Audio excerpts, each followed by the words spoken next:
What if I told you that on Christmas Eve, while you were wrapping presents and planning holiday dinners, three powerful financial agencies executed a coordinated midnight assault on a single commodity market? Not a hack, not a glitch. A deliberate, synchronized attack timed to the exact moment when traders couldn't wire funds, banks were closed, and liquidity was at its thinnest point of the entire year. This isn't conspiracy theory. This is documented regulatory action, and the desperation behind it reveals something far bigger than market manipulation. It exposes a physical shortage so severe that our entire financial system is scrambling to contain it before everyday investors realize what's actually happening. Let me take you back to December 12th, 2024. Silver hit $65 per ounce, shattering its all-time high. That's higher than the 2011 peak, higher than the 1980 Hunt Brothers squeeze, higher than any price in modern history. Within hours, the Chicago Mercantile Exchange raised margin requirements without warning. The price instantly crashed $5. Most traders thought that was the big move, but that December 12th margin hike wasn't the real attack. According to exchange data, it was just a test run. The agencies were measuring how much force they'd need when markets were completely defenseless. Fast forward to Tuesday, December 23rd, 11:47 p.m. Eastern Time. Markets are technically open for electronic trading, but volume is microscopic because everyone's focused on the holidays. Then it starts. The CME announces a 75% margin hike effective immediately. The CFTC simultaneously releases position limits capping individual holdings at 5,000 contracts. And COMEX issues trading halt warnings, citing extraordinary market conditions. Three agencies, three different restrictions, all announced in a 163-minute window between 11:47 p.m. Tuesday and 2:30 a.m. Wednesday morning. According to the Bank for International Settlements, this represents the most concentrated regulatory intervention in commodity markets since the 1980 gold crisis. Think about the timing. Banks are closed. Wire transfers won't process until after Christmas. Even if you wanted to deposit more margin to save your positions, you physically couldn't move money for 36 hours. The agencies knew this. They chose this moment specifically because traders were completely trapped. Pop quiz: why would you need emergency midnight restrictions when silver had actually been consolidating for 2 weeks after that December 12th high? The price wasn't spiking out of control. It was trading in a relatively stable range around 60 and older 61. So what were they really protecting? The answer is hiding in plain sight within supply chain data that most investors never see. According to the Silver Institute's World Silver Survey, accumulated deficits from 2021 through 2025 total 820 million ounces. Global annual mine production is roughly 830 million ounces. That means we've consumed an entire year's worth of newly mined silver beyond what mines could produce, and that metal has simply vanished into industrial applications that will never return it to the market. This deficit built systematically over 5 years, while futures markets traded normally and price discovery appeared functional. From 2021 to 2025, annual deficits averaged 164 million ounces. That's not a temporary supply disruption. That's a structural supply crisis accelerating in real time. You might be wondering why this matters to you. Think about your investment portfolio, your retirement accounts, your perceived wealth stored in dollars. The silver market isn't some isolated corner of finance. It's the canary in the coal mine revealing what happens when physical reality collides with paper claims in our financialized system. Here's the mechanism most people miss. When you buy silver futures on COMEX, you're purchasing a contract representing 5,000 ounces of physical metal stored in approved vaults.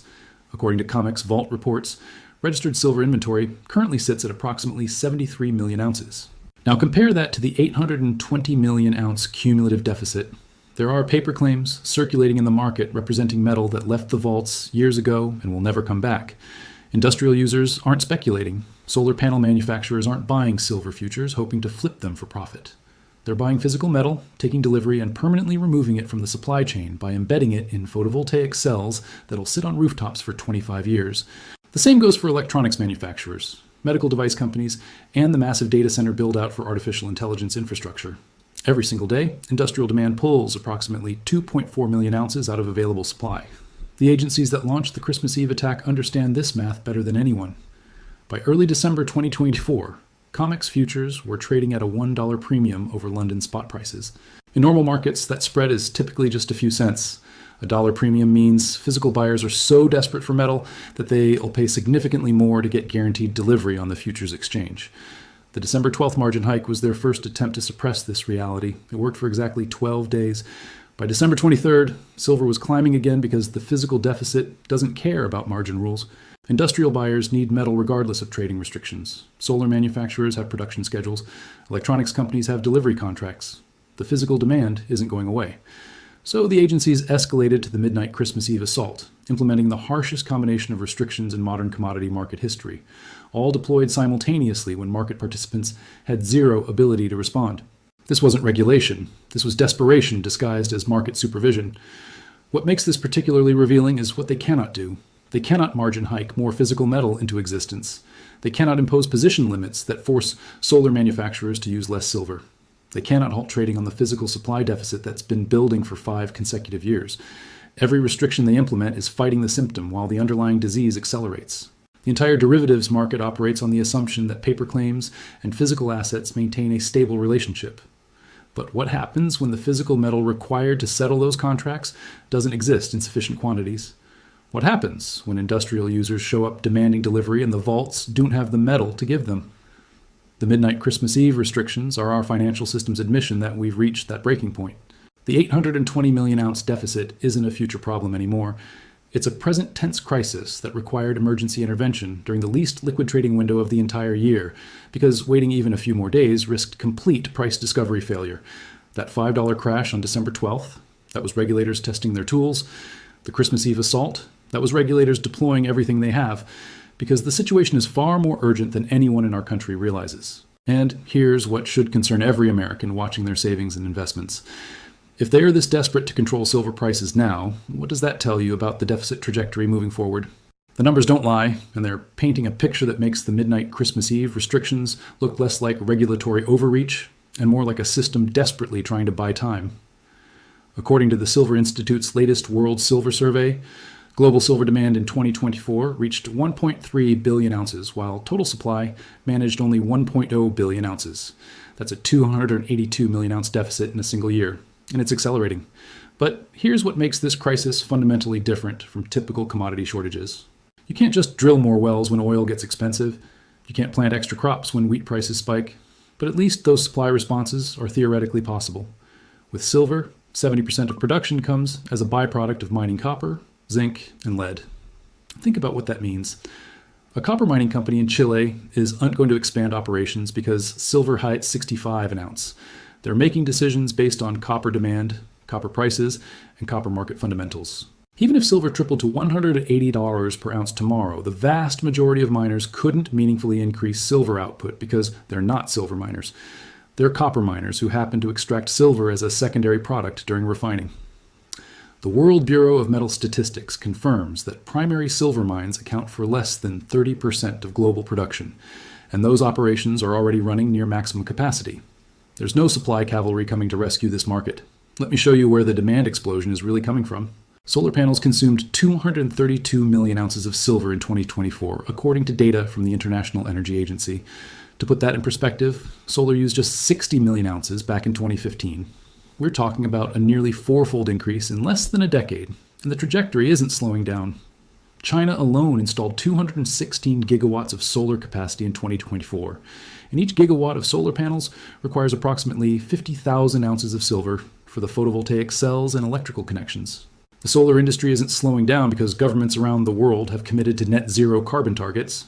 The European Union's Green Deal mandates massive solar build-outs through 2030.